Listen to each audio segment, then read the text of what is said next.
होते रहें, जबकि जो तरीके इंसाफ की लीडरशिप है उसको ये लग्जरी है कि वो लंदन के रेडा में जाके अपनी फंडिंग करती रहे। बहरहाल जो भी ये तो एक हालात हैं, उसके मुताबिक मामला चल रहे हैं। मेरी नज़र में पाकिस्तान के अंदर जो एक बैनुल-अक़वामी कामयाबियाँ हासिल हुई हैं, लेकिन अब पाकिस्तान में एक तसव्वुर ही किया जा सकता था कि अमेरिका भी हमारी साइड के ऊपर हो, चीन से भी हमारे ताल्लुकात मुतासर ना हो, सऊदी अरेबिया भी हमारे साथ अच्छे ताल्लुकात के साथ हो और ईरान से भी हमारे ताल्लुकात मुतासर ना हो।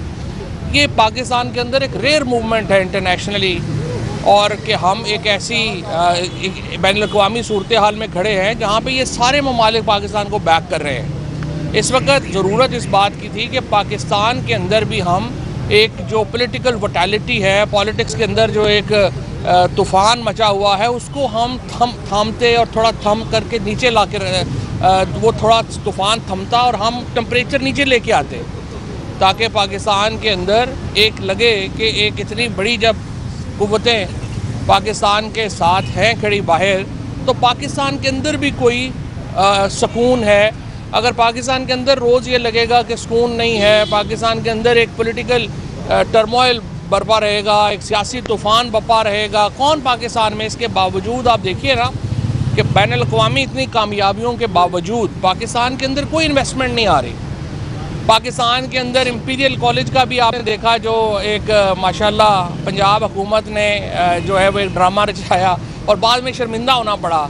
कोई देखे पाकिस्तान में इस वक्त बैनुल-अक़वामी इन्वेस्टमेंट, बैनुल-अक़वामी ऑर्गेनाइजेशन पाकिस्तान में नहीं आ रही। पाकिस्तान से तो जो बैनुल-अक़वामी कंपनियां हैं वो पैकअप कर रही हैं, जा रही हैं। उसकी बड़ी वजह यह है कि हमारे यहाँ जो हुकूमत है, जिन्होंने यकीनी तौर के ऊपर बैनुल-अक़वामी कामयाबी समेटी हैं, वो पाकिस्तान के अंदर इन कामयाबियों को ट्रांसलेट नहीं कर पा रहे।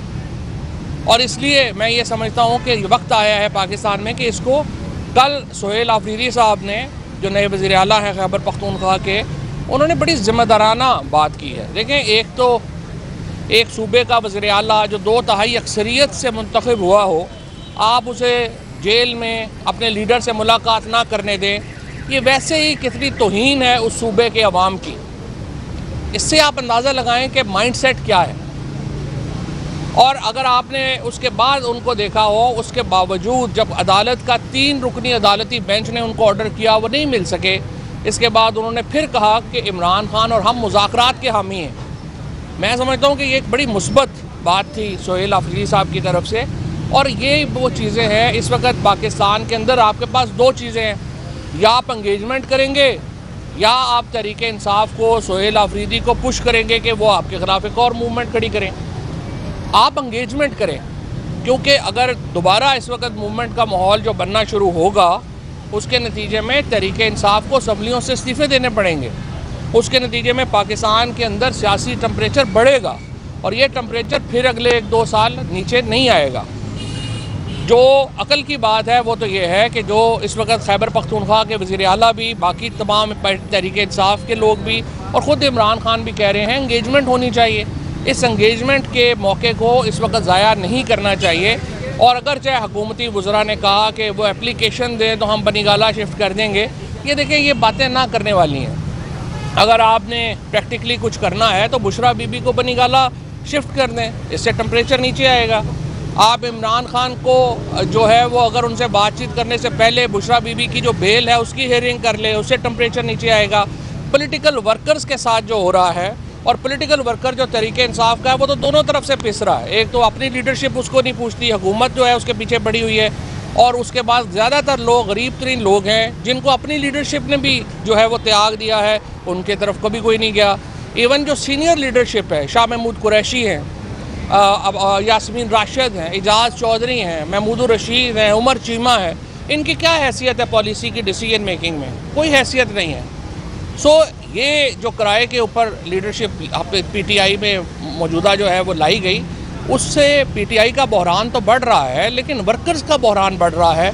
और इस वक्त जो PTI का वर्कर जो जेलों में है वो तन्हा है, जो यहाँ पे ज़मानतों पे आ रहा है वो तन्हा है, और कोई किसी को पूछने वाला नहीं है। और इसके नतीजे दूसरी तरफ पाकिस्तान का टेम्परेचर ऊपर जा रहा है। तो इसलिए मेरे ख्याल में engagement is the only way forward. Temperature नीचे लाएं ताकि हम जो बैनुल-अक़वामी कामयाबियाँ हैं उनको कंसोलिडेट कर सकें। Thank you.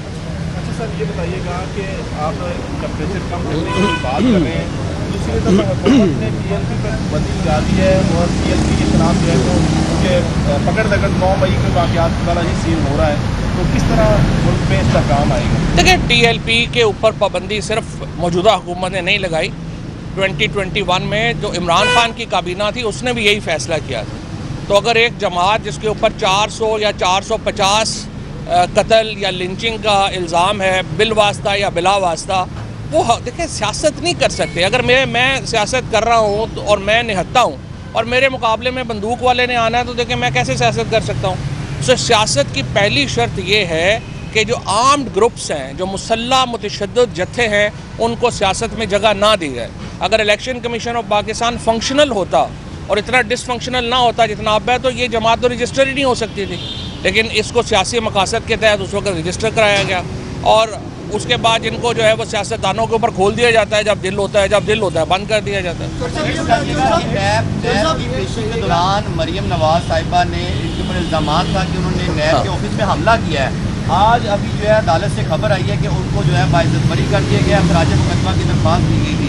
आपको क्या लगता है आप पे भी जो सियासी केसेज है रजीम चेंज होने के बाद आपके केसेज कैसे खत्म हो जाएंगे? देखिए, ये जो मुकदमे हैं, मरियम नवाज ने जो पथराव किया था नैब के ऊपर, वो तो वीडियो रिकॉर्डेड है।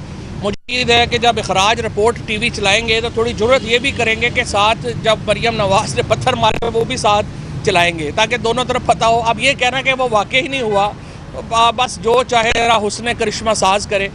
तो अभी ये जो PTI के मुकदमे हैं, ये तो सरासर जाली मुकदमे हैं। इनको तो ये तो 1 मिनट नहीं चल सकते। जिस दिन जजों ने या रियासत ने एक फ़ैसला किया कि हमने कानून पे अमल दरामद करना है, तो इमरान खान और जो PTI के वर्कर्स के केसेस हैं वो तो 1 मिनट नहीं चल सकते। चौधरी साहब, ये बता दीजिए कि इस्लामाबाद हाई कोर्ट ने फैसला लिया है कि सियासी कैदी जो कैदी हैं वो सियासी गुफ्तगू।